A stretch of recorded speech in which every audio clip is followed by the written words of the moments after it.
Report के माध्यम से।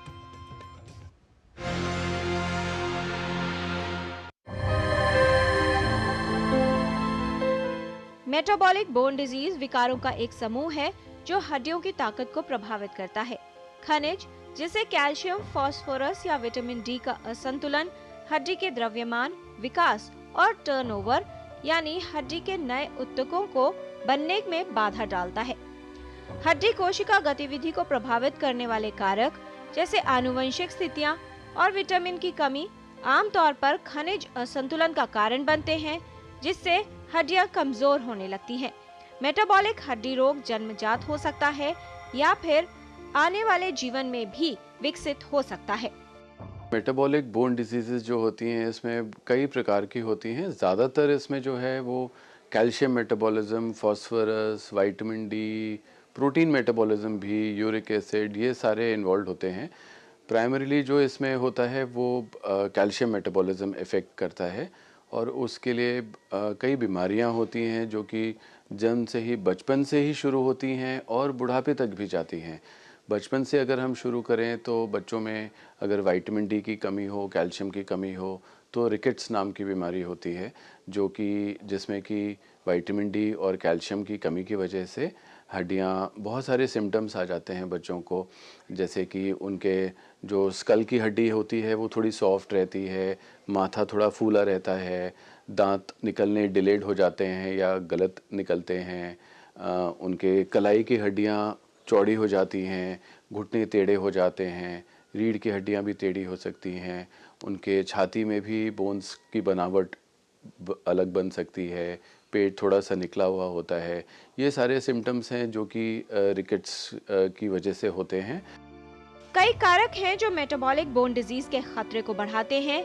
बढ़ती उम्र, धूम्रपान करना, प्रारंभिक रजोनिवृत्ति, विटामिन डी व अन्य खनिजों की कमी, स्तन या प्रोस्टेट कैंसर के लिए हार्मोन थेरेपी लेना, कुछ दवाओं का लंबे समय तक प्रयोग करना, ऑस्टियोपोरोसिस का पारिवारिक इतिहास और व्यायाम न करना, इन सभी कारकों से मेटाबॉलिक बोन डिजीज का खतरा बढ़ जाता है।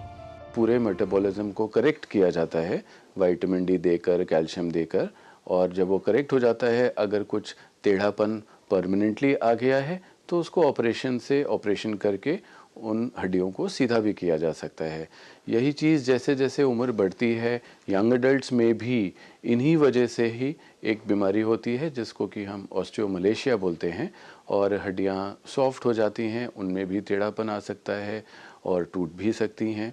और जैसे जैसे उम्र बढ़ती है उसको एक और बीमारी होती है जिसको हम ऑस्टियोपोरोसिस बोलते हैं, जिसमें कि हड्डियां कमज़ोर हो जाती हैं।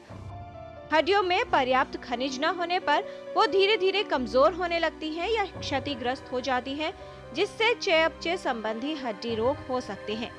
खनिज हेमियोस्टेसिस को प्रभावित कर सकते हैं, जिससे शरीर ये सुनिश्चित करता है कि कैल्शियम, विटामिन डी और फास्फोरस की मात्रा सही है।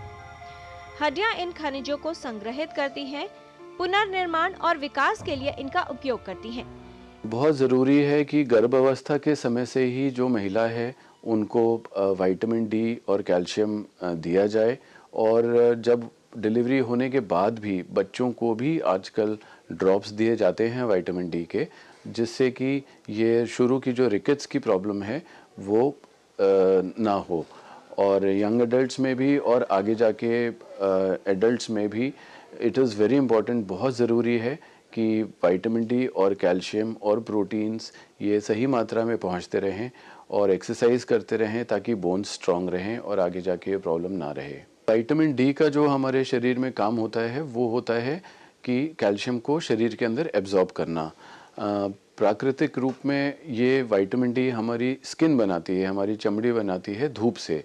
अगर वो धूप का एक्सपोजर नहीं होता है तो फिर वो विटामिन डी नहीं बनता है शरीर में, तो और उसकी कमी हो जाती है, तो फिर हम चाहे जितना भी कैल्शियम खा लें खाने में, वो एब्जॉर्ब नहीं होता है या कम एब्जॉर्ब होता है और धीरे धीरे करके हड्डियां भी कमज़ोर हो जाती हैं। इसलिए बहुत ज़रूरी है कि विटामिन डी की जांच करें, धूप का एक्सपोजर सही प्रकार से हो, ताकि प्राकृतिक रूप से भी अगर विटामिन डी बन जाए, और अगर कम निकलता है तो हम विटामिन डी सप्लीमेंट्स ले सकते हैं।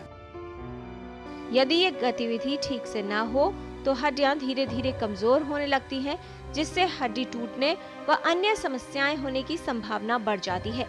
कुछ सावधानियां और स्वस्थ जीवन शैली अपनाकर मेटाबॉलिक बोन डिजीज के खतरे से बचाव किया जा सकता है। किरण भारद्वाज, डीडी न्यूज।